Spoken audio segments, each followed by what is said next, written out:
Венцислав Георгиев с Фиат Уно.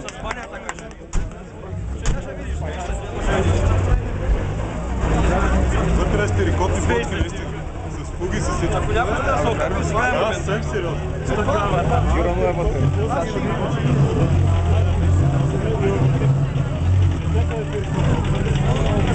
Верно ти казвам. Венцислав Георгиев е облицовал своят автомобил отвътре така, според следите с теракотни почки. Гранитогрес, ясно. С фуга. С жълт фугин, да. Интересно. Не тежи ли малко множко това? Колко кила е колата, между другото? 2 тона. 2 тона? Стига, верно ли? Верили ли сте? Вратите с крик се дигат. На платформата си.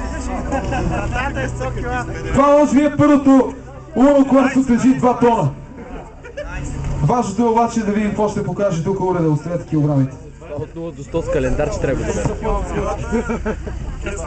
Вратата 100 кила. Може и да не ги дига. Може и да не ги дигне, да. Лесно я затваряш, бе? Да? Това не е за... Ето остава да не е. Това е едно и три, че излизали по магистралата с 170. Не в този си вид, преди беше с дървени врати. Вече не. Кутията пак е дървена, ама гледам тук там. Тогава беше само една плита. Давай ли половина?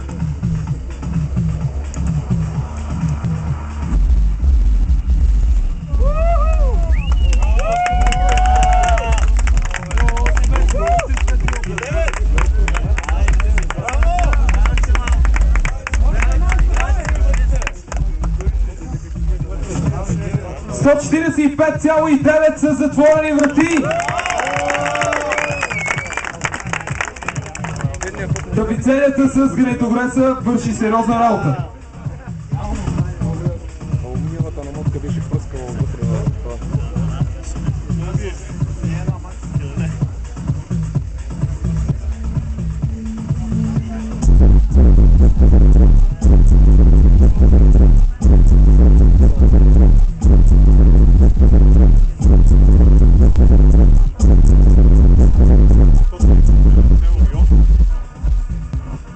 139,8 с отворени врати за Венцислав Георгиев в неговия Фиат Уно.